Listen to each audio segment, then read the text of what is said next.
Hi, I'm Erin Alcorn, and I am a professional vocalist or opera singer.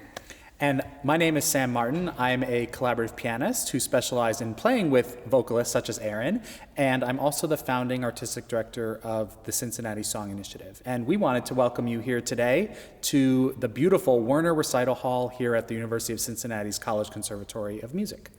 And we wanted to invite you into this immersive world because I don't know about you, Sam, but my favorite part about being a musician is the rehearsal and collaboration. And not a lot of people get to see classical music created that intimately. And we wanted to get you out of the traditional seat and into the experience itself.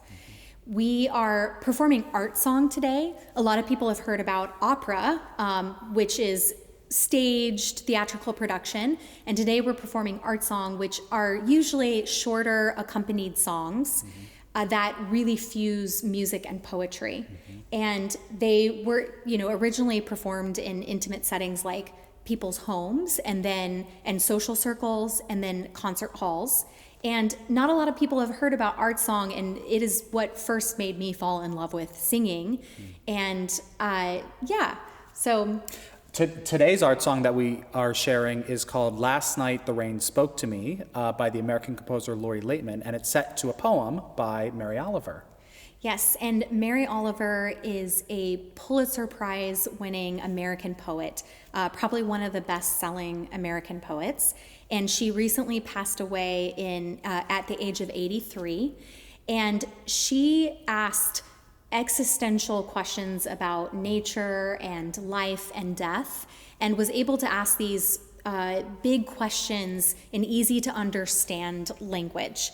And she believed that by really noticing and acknowledging nature, it helped her understand herself and her place in this existence.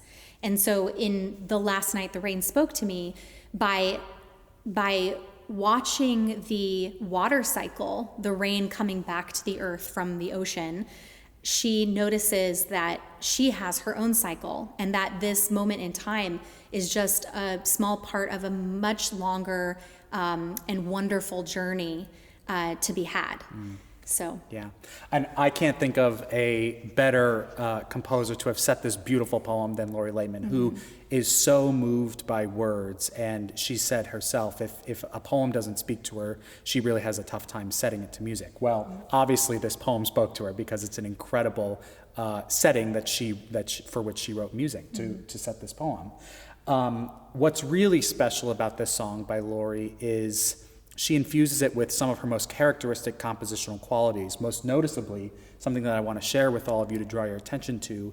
Erin and I, and all performers of Lori's songs, really need to work together to create a push and pull in the music to bring out the meaning of the poem. It's not always written into the music, but it's just a hallmark of Lori's style and her compositional language.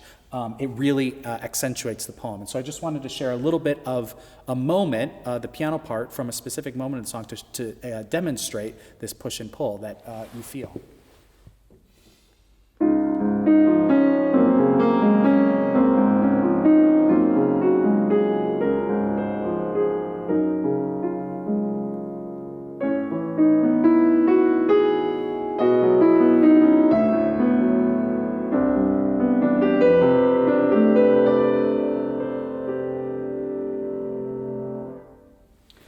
So you might have heard that sort of push and pull, that speeding up, that slowing down in the full performance, and it's just something that we have really worked on to really bring this poem and this song to life.